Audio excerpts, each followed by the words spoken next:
And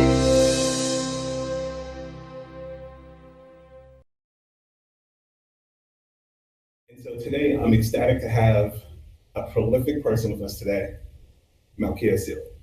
Before I introduce Malkia, I'll introduce Wilson White, the host of our panel today. Wilson is a public policy and government relations director on Google's public policy team, where he counsels the Android, Google Play, communications, and hardware businesses on public policy issues. He also leads on the company's global policy strategy for emerging tech issues around artificial intelligence, virtual reality, and the Internet of Things. Malkia. You didn't do none of that. Malkia Cyril is a founder and executive director for the Center of Media Justice and co-founder of the Media Action Grassroots Network. For decades, Malkia has strengthened the organizing and communication capacity of grassroots leaders to ensure racial and economic justice in a digital age. A prolific writer, public speaker, and poet, Cyril's articles and quotes have appeared in Politico, The Huffington Post, Essence, and dozens of other places, including documentary films such as Netflix's 13th. Cyril is a Prime Movers Fellow, recipient of the 2012 Donald McGannon Award for work to advance the roles of women and people of color in the media reform movement, the 2015 Hugh Hefner First Amendment Award winner for framing net neutrality as a civil rights issue, and the 2016 EFF Pioneer Award for their leadership on digital civil rights. Born of parents in the Black Panther Party, a resident,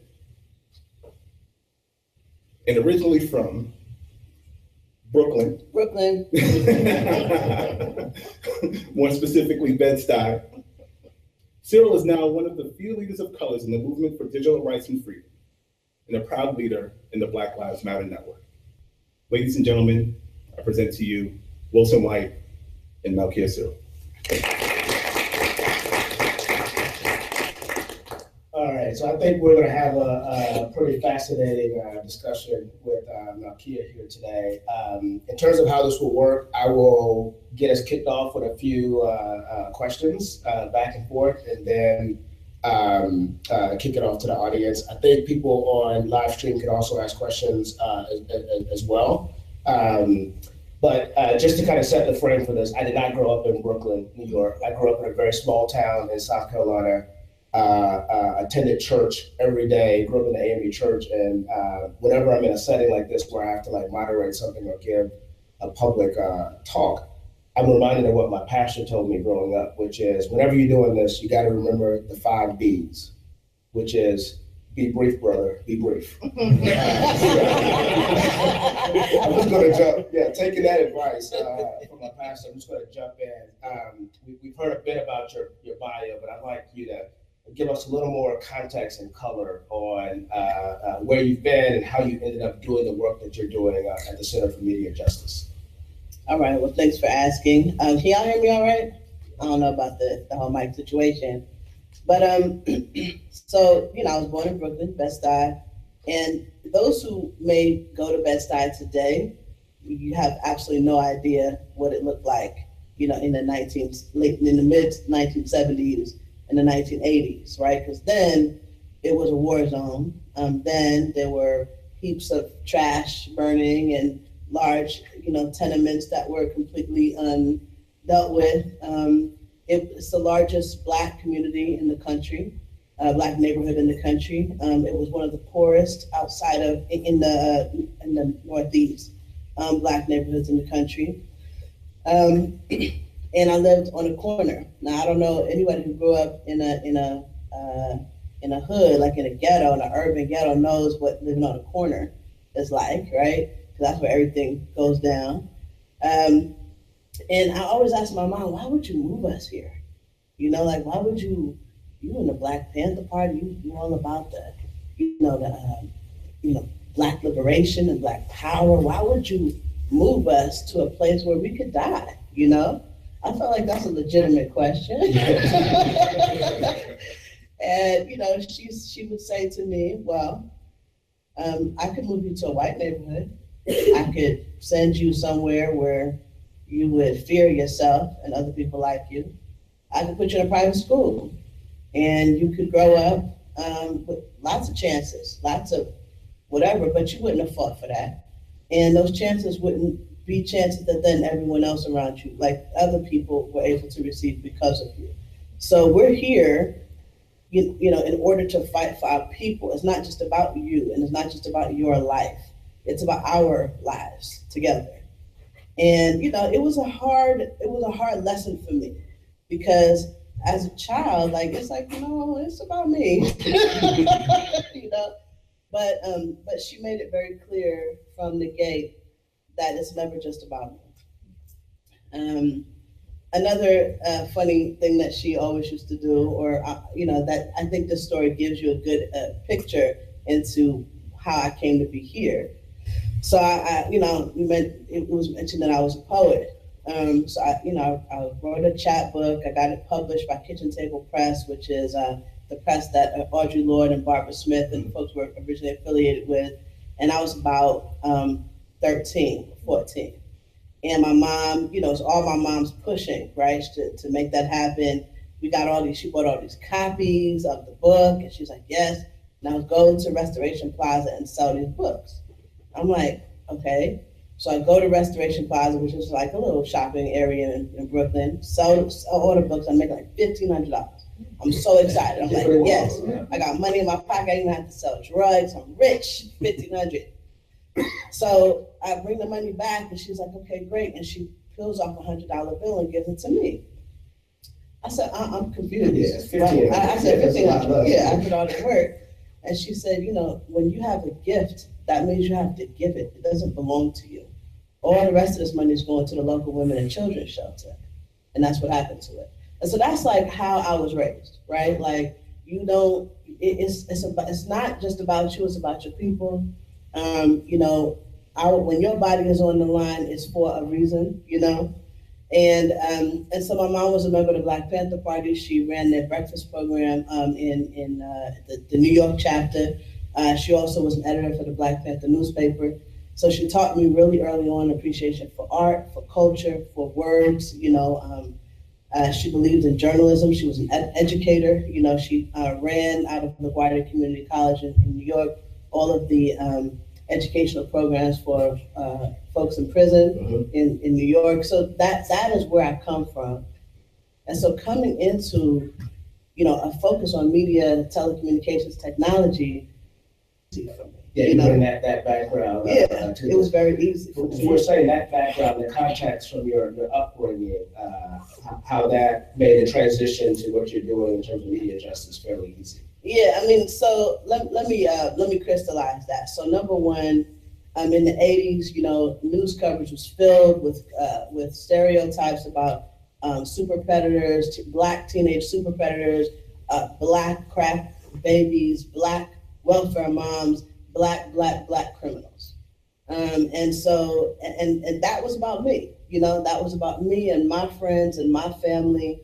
And so, you know, as I became an organizer, my first mandate was always to address this question of meaning and how the infrastructure of meaning, the news, the education system, all of these pieces of infrastructure that produce what we read, watch, and listen to, how they're implicated, right? And they are part of the problem if what they produce actually results in these criminalizing policies, so on and so forth. So that became my focus, laser sharp, as I moved on. But I realized like I can't do anything about the narrative problem if I don't address the structural problem behind those narratives. So that's how I came here. That's why I work on technology policy, media policy, and all of that. Not because I'm not a lawyer, I'm not a policy wonk, I'm not a technologist. I am an organizer who cares about how meaning is produced and what that means for Black and Brown people in this country. Very good. So I want to stick with that theme. So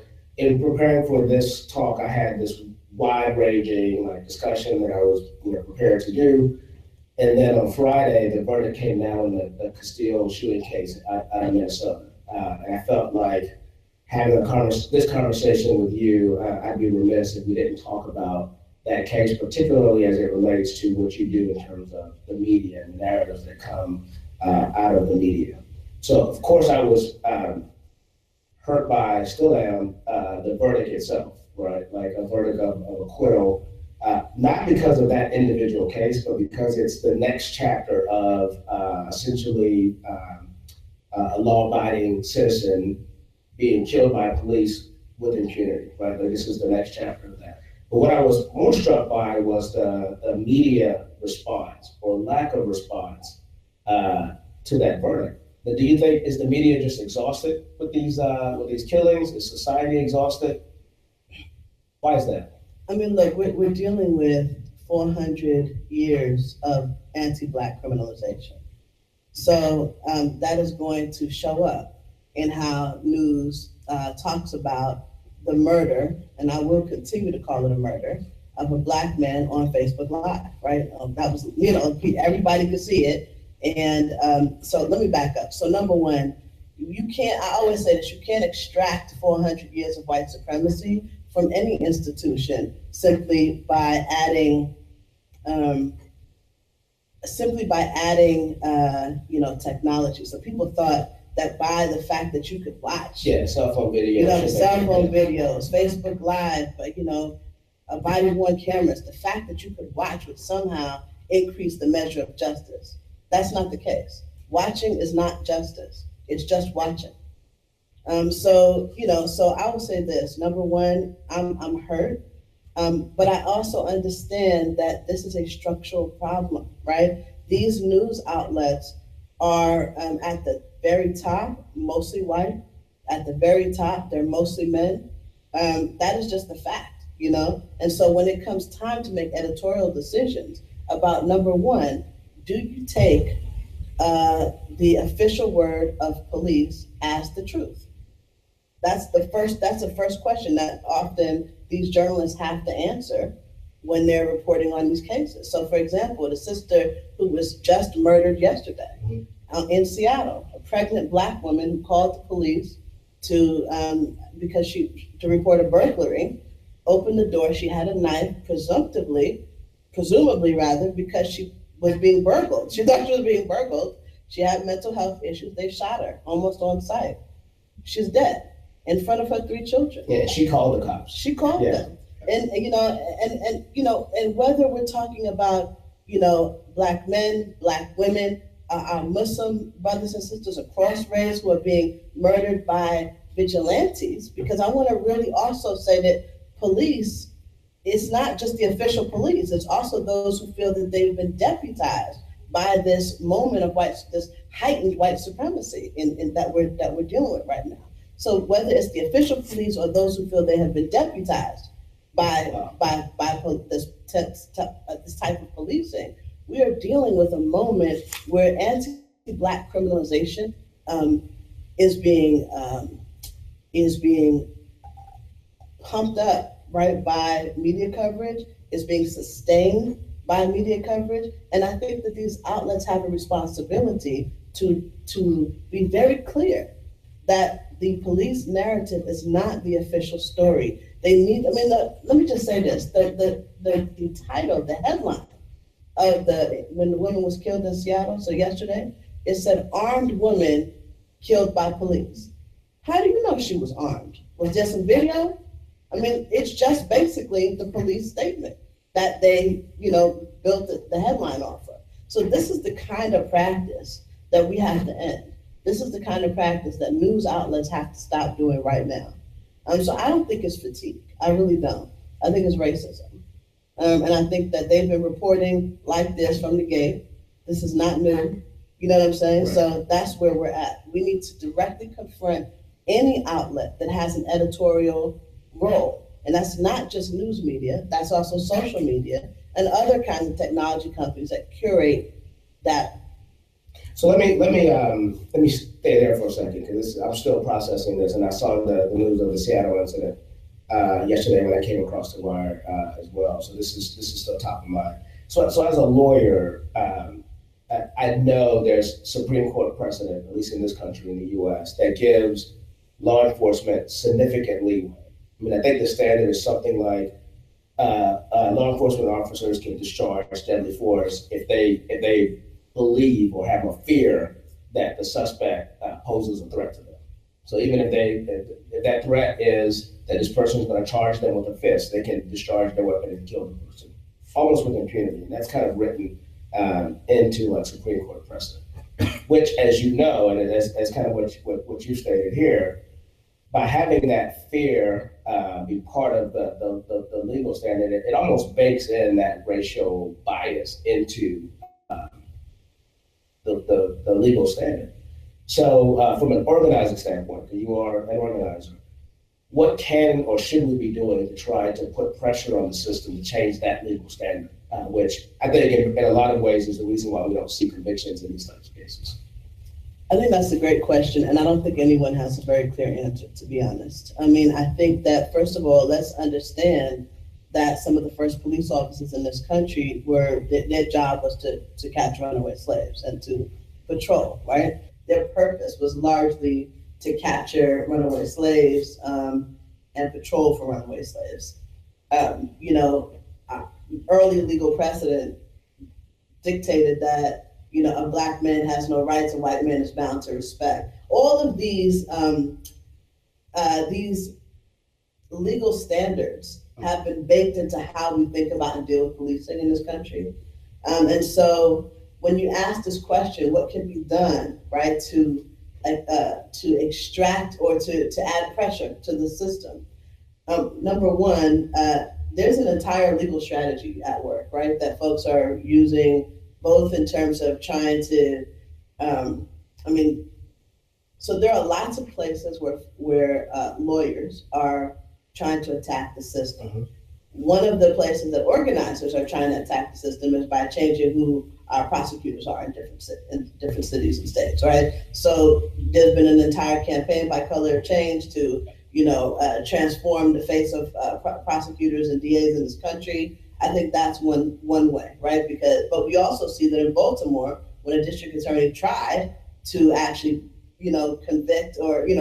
convict some officers, not only did that not happen, but she was completely outcasted and also made into a criminal, right? She faced criminal charges because that's what the system is set up to do. It is not set up. So when we talk about police reform, we talk about, for example, body-worn cameras, is one place where there's, I think, a false solution being offered, where we are offering to people this opportunity to record, but that does not invest any change. There's no change involved in that. So, these piecemeal reforms are not going to make it so that police don't kill Black people. The only thing that will make it so police don't kill Black people is if we are able to abolish the current policing as we currently know it and rebuild it into something that actually has a new form of security, new forms of accountability. That's the only thing that I think is going to work. So I don't think, we can bring our various legal strategies, we can make piecemeal reforms, but we can see right now the Justice Department is actively rolling back any reforms that have been moved forward, any consent decrees, any of that. So in reality, what we know is this: it's a question of power. Who has the power will determine what the results are. And two, these piecemeal reforms, they just don't work. We've been trying them for hundreds of years. They do not work. So I want to clap, but I'm the moderator, so I'm not supposed to be like clapping, but I agree with that, Malkia. And I think that is a significant challenge for our country. And so personally, I'm glad to see that we have foot soldiers like you on the battlefield, like pushing these issues and raising our consciousness on the importance of making sure that kind of stuff is done. I'm going to try to get off my soapbox on the police shooting issues for a second and switch down to one of the things that you've been very outspoken on, and that's net neutrality as a civil rights issue. So net neutrality is certainly an issue that we are in the thick of at Google as an internet content company. But this notion of net neutrality as a civil rights issue, what do you mean by that?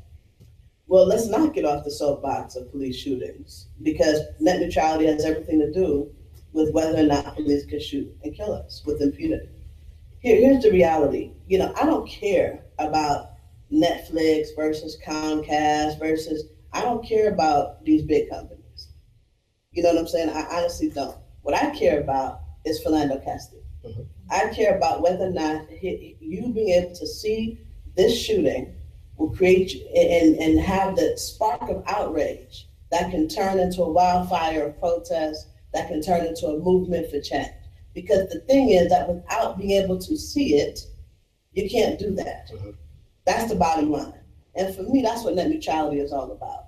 You know what I mean? For some people, it's a contest between major companies and who can get, the fastest access. And there's a question around what the market can bear and what it can, and regulating that and all of that. And that's for other people to talk about. Somebody else can come and talk to you about those specifics. I'm fine with that. For me, I only care about net neutrality because it opens the door for movement building, right? It opens the door for Black people to speak freely. It opens the door for us to bypass what I consider to be not what I consider to be what facts tell us is a white dominated news and cable news media, entertainment media, from entertainment to news, right? That we're able to bypass those gatekeepers and speak for ourselves. That's what we've been trying to do from day one. Okay, when we built, the first Black press and white rioters came and burned it down, we were trying to speak for ourselves, to plead our own cause. And that's what we're trying to do right now. Now, there are some who profit from let me say this thoughtfully. There are Black organizations, Latino organizations, Asian organizations who have decided that the only way to advance and to I want to be real thoughtful about how I speak here, but that the only way to make their money and be sustainable is to partner with telecommunications companies. Now the thing is that if you've been alive for the last 10 years, you also know that those same organizations are fading in significance, that a generation is emerging that wants more than a partnership with the same companies that are denying them mortgages. And, we don't want to just partner with Wells Fargo. We don't want to, simply march in parades with the Homeland Security. That's why we protest the gay pride parades. They're like, but you gay? I'm like, not that kind of gay, boy, I'm Black. You know what I'm saying? Like, you know what I mean? Like, that's why we protest, because we're not interested anymore in receiving their handouts in order for us to get our freedom, because it won't lead to our freedom. So net neutrality for me is not only an opportunity to divest from that kind of corporate power, it's also an opportunity to invest in Black speech, in a different kind of Black power, 21st century Black power that allows us to not only speak freely, but create. Our Black businesses that we create online. When people talk about Black Twitter, it's like, I hate that, because you're giving all the love to Twitter, but Black is the part that is making it interesting and profitable. And right, it's the content creators that are now, they might speak on Twitter, but actually they're bloggers, and they have their own websites, you know what I'm saying, that create all of this content that then becomes, that gets the name Black Twitter. So that's what I mean when I say net neutrality is a civil rights issue. It's an opportunity to bypass structural racism in media. It's an opportunity to bypass economic racism and create online. It's an opportunity to build movements and build political power that is decentralized, distributed, and doesn't rely on the Democratic Party. And I think that is something that we need more than ever today. Well, we see that the current administration is taking steps to kind of roll back some of the steps that we're taking on the net neutrality conversation previously. Do you think that this position, this perspective on net neutrality as a civil rights thing, as a divide issue, do you think that's getting the type of audience that it should get in this debate? No. I mean, what's happening is this. we have an FCC chair, the chairman of the Federal Communications Commission, who is, let's see. So first, he decided to eliminate broadband privacy rules that had been hard fought and won. He just eliminated the prison phone rules that we won also, that lowered the cost of calls from prison. So he eliminated those. And when I say eliminated, what he did was he refused to fight for them. And so the court eliminated them. And so it's in that context, right? It's in the context of an FCC chairman chosen by Donald Trump, who is rolling back all of the civil and consumer rights policies that have been won over the last 5 years. So the attack now on net neutrality, the justifications that are being used are, one, is bad for investment. Well, demonstrate to me any evidence of that, because they can't. There's no evidence of that. So then it's a talking point. They keep saying it. It will hurt smaller ISPs, but the actual evidence that has been produced demonstrates that actually those small ISPs have thrived over the last 5 years, in which net neutrality has been, over the last 3 years, the net neutrality has been the rule of the land. The second justification they give is it's not necessary, right? We've been doing fine for the last however many years, it's good. And I'm thinking to myself, it just reminds me of, when people marched on the South and Southern, white sheriffs said, why do you want to come up in here and stir up the good Negroes? We fine here. You know what I mean? We don't have any problems here, And so this is the thing. So they're fine because they're talking about a status quo that was never fine. And why we need rules in the first place is because there's been a concentration of power, corporate power that will further deny people of color, not only Black people, but other people of color as well, and poor people across race, the opportunity to speak. That's why we need those rules in place.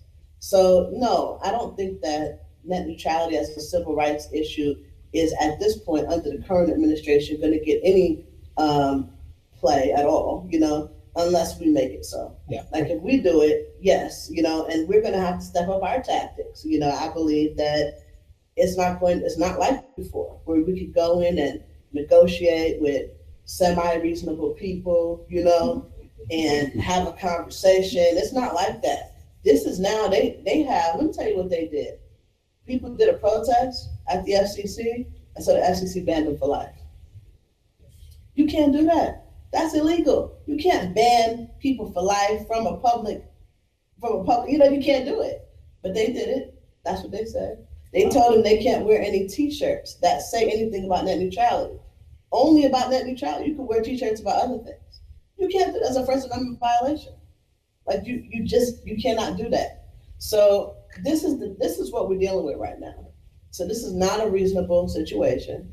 It's beyond the question of net neutrality. I don't even like the term net neutrality. As a Black person, we know the internet is not neutral. We know that. So whatever, you know what I mean? I'll speak their language so we can get it done, But for what we need is some equality. We need some justice, right? And that's what we're fighting for. So I'm going to stay there because in that answer there were some tech issues kind of woven in there. So we're at Google, big tech company. Even on the net neutrality conversation, we're very much involved with that. But thinking more broadly about tech and civil rights, what role do we play? Should we play as a tech company in the modern civil rights movement, both at Google and the tech industry generally? Yeah. It's a big question, but I think there's some really clear points of intervention that tech companies should make in general. I like to follow this 4-pronged approach. I call it digital sanctuary. It's my own, way I think about it. So I'll share it with you.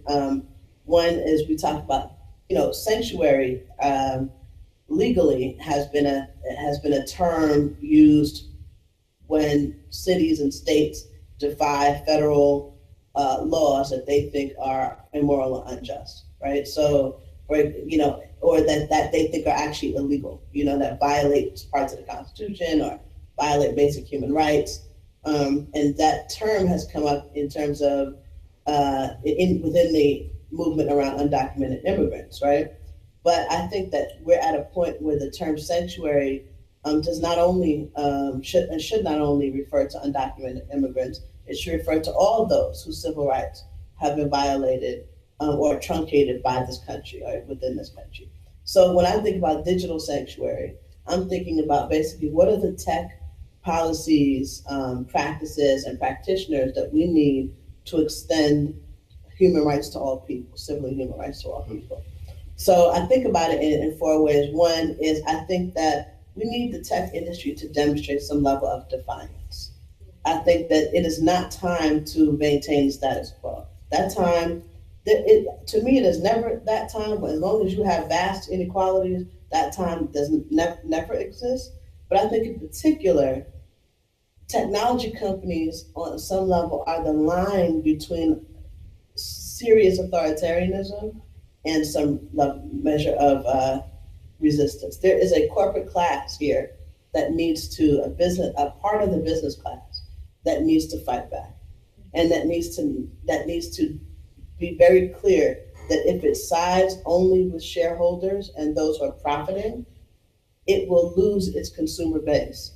Okay, because consumers, all the rest of us, need protection. And there is a question when you're dealing with a giant, and right now a consolidated federal government is a giant. It is a beast, it is a monolith, and it is crushing people right and left. You need a giant to fight a giant. And I think that some of these big tech companies need to be that giant. They need to be giants for civil and human rights. So I would say defiance is in order. And that means defying things like the Muslim ban. I mean, people think that when we talk about Muslims, we think we're talking about some people over there in the Middle East, somewhere else. But first of all, let's be clear that Muslims exist all over the world. Let's be clear that in the United States, 40% of Muslims are Black. So this is an issue concerning Black people. It's not, and when we look at like the sisters in Washington State and Portland who were attacked and then the 3 white men stepped in and 2 of them lost their lives, one of those sisters was Black. The other sister was like a Middle Eastern Muslim, but my point is this is a Black woman, a Muslim woman, and there's Black Muslim women. So I just want to be clear, this is an issue that affects Black people. So the Muslim ban, defy it from gate to the end. All of these kind of like extra legal requests for data by law enforcement agencies, defy them. Say no, even if it's against the law that they set. Because these are laws that they're creating right now. They're just making them. Executive orders, that's the law. You have to choose whether you will comply with it or defy it. And there comes risk with that. But I'm gonna tell you, as somebody who puts my body on the line in protest on a regular basis, I feel like, yes, put your money on the line. Put your money on the line. That's what we need to do. I think another piece, we talk about defiance, so there's that. I think, so let me just say this. Defiance is about not giving up your data. Don't give it up. Don't give it up. And I think that there's all kind of complicated, lines in there. There's questions of terrorism and counterterrorism work, and I understand that. I also understand that within the conversation about counterterrorism and terrorism, Black people are being cast as terrorists. And so there has to be a line. There has to be a line drawn. Whereas white supremacists, for example, are not being cast as terrorists. White supremacists who drive their cars into mosques, white supremacists who slit people's throats, white supremacists who actively kill people, they are not being considered terrorists. But Black Lives Matter who protest and march, and maybe somebody, random person might throw a garbage can through a window. I don't know nothing about that. But what I'm saying is, that is property damage. These people are slitting people's throats. They are killing folks, and they're not being considered terrorists. So there's a context for these requests for data, and we need to divide them. I think we need to, I think that tech companies need to obviously be very active in not only the fight for an open internet, but but all of the ways in which folks are trying to maintain an open, secure, and affordable internet. So whether we're dealing with the questions that Google Fiber, brings up, or whatever the case may be, working with local coalitions, working where people are, and divesting from white supremacy. And I know this was a challenge, right? When during the election cycle of Donald Trump, and folks were saying, do not give this man no money. What is wrong with you? Don't do it. A lot of tech companies struggled with that. They were like, well, we give some to the left and some to the right, and this is not a zero-sum game. It's not a level playing field. You don't just give some to the left and some to the right. It's not how this works. You either support hate or you don't. You either invest in white supremacy or you divest from it. There's no place in the middle, right? That's it. Either you support it and you help it grow and you foment it and you allow it, you give it food, you allow it to feed on your profits, or you don't, or you starve it. That's a choice that I think tech companies need to make. All right, I have a few more questions that I definitely want to deep dive on a couple of those, but I'm going to open it up to the audience now for a few questions. See what's on top of mind for you guys. So my question was around the concept that was mentioned in Michelle Alexander's book around systemic oppression being like a birdcage. And there's all these different pieces that encapsulate that include mass incarceration. How do you think you can connect all these different people who are fighting for these different issues? So whether it be the social responsibility of tech companies, whether it be different civil rights action groups, everyone's doing these kind of initiatives, but how do we stay on the same page? Or actually, instead of just taking on one piece, that it's another piece is replaced by that. How do we stay synced? Yeah, how do we make sure we're having a comprehensive approach to this rather than kind of a piecemeal attack on the various components of the issue? Well, I think that, we look at the root. So there are some core things that are going on. One is we see that there is a rise of authoritarianism. And that authoritarianism is resulting in, has a variety of impacts on different issues, but at its core, that rise of authoritarianism is a problem, right? And the rise of authoritarianism coincides with the rise of explicit white supremacy.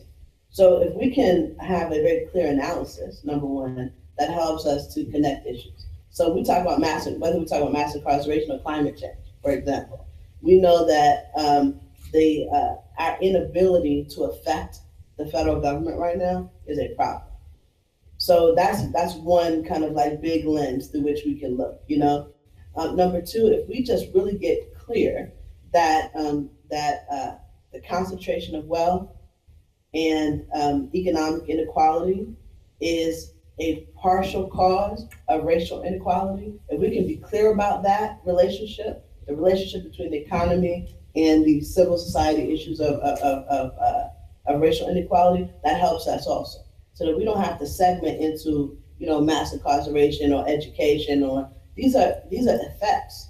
You know what I mean? These are all effects. If we can focus on causes, then we can stay clear. Oh, there's a question on the Dory, which is our an internal questioning list. All right. So, can net neutrality be a reparations of sorts for groups that have had their histories hidden by media, ignoring or misrepresenting their narratives? I think of the way Native Americans and African Americans have been portrayed over time, and how net neutrality can open pathways for community media. Let me take the second part of that question. Absolutely, net neutrality can open pathways for community media, community voices, allowing the little dog, small dogs to be heard. The big dogs don't get to take up all the airtime. That said, I think the fight for reparations is a different fight, and I think it's a necessary fight. I think people don't understand what reparations means. People think a lot of times we say reparations, people think, oh, I want my money. Let me get my money. And the thing is, it's not about that. Yeah. It's about shifting power, right? Because one of the reasons that, when slavery was proclaimed over, and there was a whole period in American history called the Reconstruction, right? And where there were all these promises made to Black people about what we were going to get for our hundreds of years of enslavement. And none of those things came to pass. Some A handful of people got their 40 acres. Most people did not. And the reason that matters, like today, I don't know if you know, but today is Juneteenth. Juneteenth, okay. And why that's important is all around the country today, Black people are doing an action called 40 Acres, 40 Days, and taking back land all over this country today.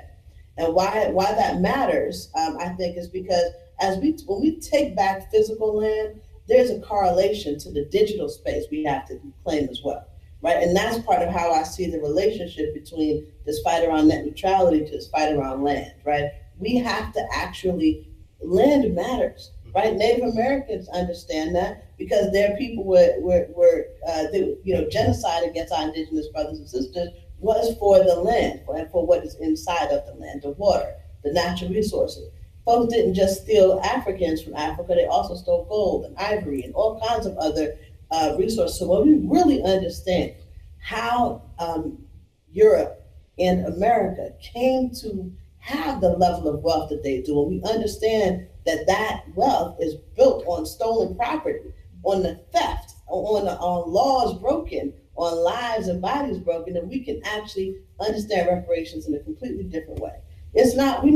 You don't need to give me something that I haven't earned. It ain't about that. You stole from the people. You stole from people in order to create your own wealth. And that wealth now needs to belong back to the people that you stole it from. And so that's the same idea when we think about digital equality. We're also talking about claiming digital space, claiming that space, giving it to those whose content actually is your bank. That's where you're getting your money from. It's all them people that's actually online. Question in the back here. No, I'll repeat the question. So tell me whether this is fair, but essentially, can we attack some of this problem through the educational system at the earliest ages, getting young people to see the world in a broader context, and not using the education system to kind of deconstruct some of these preconceived biases that are kind of baked into society? Mm-hmm. So they did a study, and they found that by the age of 5, children already have very serious racial biases. And that's before you've gone to school. So I just want to say that to start out with, right? I think it's important, a couple of things that are important. One is, my sister actually runs a daycare center. And it's a daycare center focused on Black children. It's an Afrocentric daycare center. And they drum in the morning with their little djembes, and they have a cute little time. Mm-hmm. But one of the reasons that I think is so important that she has this daycare center, it's called Little Maroons, is because actually we have to teach each other how to be free. And I think that freedom is something that I think Black people, and the fight for freedom, this constant quest for freedom, is something that Black people have generously and brilliantly offered to the rest of society, right? Because actually the fight for freedom is not only a fight for Black folk, it's also a fight for everyone else, including white folks, because white folks are imprisoned by white supremacy the same way the jailer is imprisoned by the jail. So what I want to say is this: yes, the educational system is part of the infrastructures that produce meaning. When we think about media, we think about technology, we also should be thinking about the educational system as part of that setup, right? But the goal should not be to teach children not to see each other, but to see people as not Black or not white. I am Black. I would like to be seen as such. And with my Blackness comes a history and a positioning in society and a struggle, and it's very rich, and I think it has a lot to offer. So I don't believe that we should be teaching our children to be colorblind. I think that is actually false. I think we should be teaching our children to be freedom fighters. And we should be teaching them how to survive. I mean, when throughout history, if you live by the river, you teach your child where to go in the river, where not to go in the river. You teach your children how to survive around fire. You teach them how to live in the context and natural environment that is around them. We also have to teach our children how to live in the political environment that is around them. And so that means, we used to have home economics classes, but, when are we going to teach our children how to balance checkbooks and how to protect themselves online and how to, all of this is part of being free in the political environment that we are in. So number one, let's teach our children to be freedom fighters. Number two, let's not teach them to be colorblind. Number three, yes, let's use the educational system, but understand that all those same biases are baked in. So if we want to use the educational system, we actually need to organize around that, right? We need to change the curriculum. We need to change how teachers are trained. I mean, there's a lot. It's not just about teaching kids to be nice to each other. You feel me? We need to actually train them to organize. I mean, all over the world, people know who the president of the United States is. Do you know who the president of Mozambique is? I'm just saying, we dumb up in here. You know what I'm saying? I'm saying, you might know. No, You raise your hand? Oh, You asking the question? Oh, I don't know either. I'm dumb too. I'm saying we have a terrible educational system. You know what I'm saying? We got little children in Palestine running around, know exactly what's going on up in the United States. Feel me, we do not know the same. Adults do not know the same. So there is an entire overhaul that we need in our education system. And I can tell you, Betsy DeVos is not going to bring that to you. She's not going to do that for you. I'm not going to touch that one. I'm just going to say it myself. Yeah. So first, thanks for coming. This is a great conversation. I want to just get back to something that you mentioned earlier. You talked about basically the criminalization of Black as itself, right? And how that gets perpetuated in the media and as the media being part of the problem. One thing I'm curious about is as Father's Day was just yesterday, right? And the narrative has been for years that Black fathers are absent, right? And then a couple years ago, they do the actual study on it, right? And they find that Black fathers are the most involved in their children's lives. Yet that narrative is not the narrative that's going to still be talked about day in and day out, right? So when people talk about Black parents, they're still thinking that they're absent. So I'm curious about your thoughts on how do we spread these narratives and make those the new stereotypes that we give to Black folks, as opposed to the negative ones.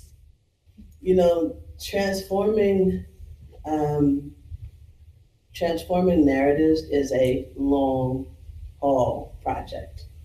Yeah, people think that we can insert some news talking points and messages, and then it's going to be a news story. But these narratives aren't about what's said, right? These narratives are produced by how things are. Do you understand what I'm saying? Communications experts always are very interested in neuroscience and how people think and how people make brain maps and understand information. And one of the things that is clear is that simply telling people facts doesn't change what they believe. You know what I mean? They just lying. They would just be that's fake. Yeah, that's fake. That's not real. So, and that's because everything else affirms the lie, right? So all the way that, if you over-incarcerate Black people, you have one of two explanations for that. Either racial discrimination or Black criminality. That's it. Those are the two explanations for over-incarceration. We can produce facts that demonstrate racial bias, which we have many, many, many times. And yet, you have a huge portion of the population that believes that the answer is Black criminality, and you cannot convince them otherwise. So I'm of the mind that while narrative change is necessary, I'm of the mind that it will come about because of material change. We actually have to change the laws. We actually have to change the way judges work. We actually have to change, we have to change the material conditions, and those will begin to affect the narrative. Kwame Ture said, it don't matter if you want to lynch me, it matters if you have the power to lynch me. So you could say or believe whatever you want. That's fine. You could think that Black fathers are absent all day and night if that's what you want to believe. but do you have the power to then defund Black families?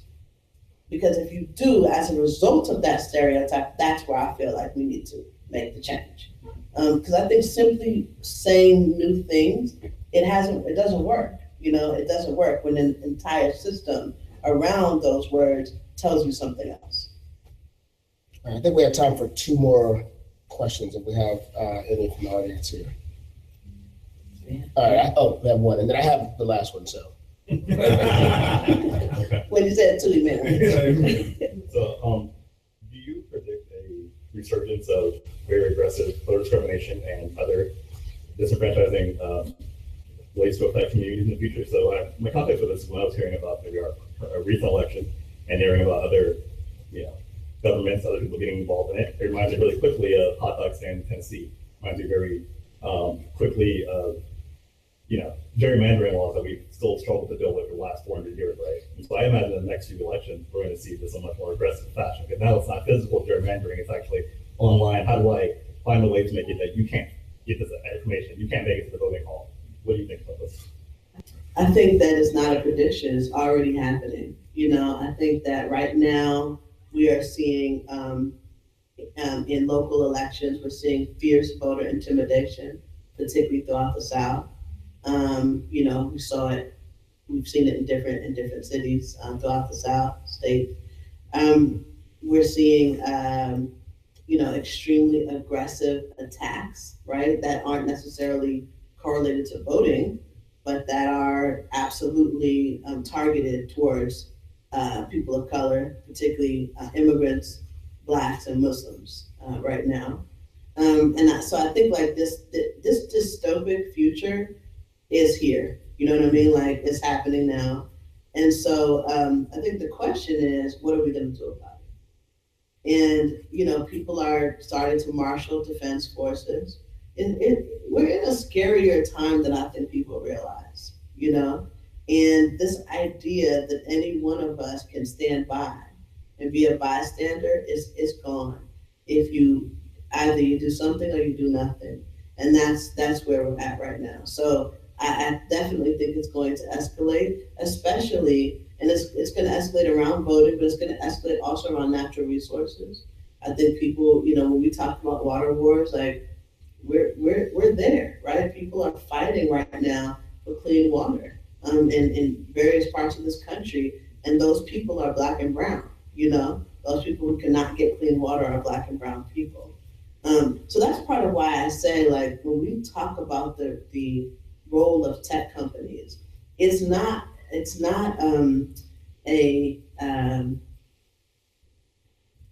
romantic question. Do you know what I mean? It's not like esoteric. It's not like, moral. You should be on the side of good. It's like, are you going to protect life or are you going to serve death? That is where we're at right now, And so that is a question like that I will throw back out to you, because that is where we're at. Aggressive attacks against people that look like me and you and others. Aggressive attacks against women. I don't know if you've noticed, but many of these attacks against Muslims, they've been Muslim women, children, and in fact, they're teenage girls, right? The young woman who was just found beaten to death and drowned in a pond in Virginia, a young Muslim girl, 17 years old, yesterday, beaten to death. This is where we're at. Beaten to death by a random dude who passed by, like did not know her. They're not connected in any way. So this is where we're at.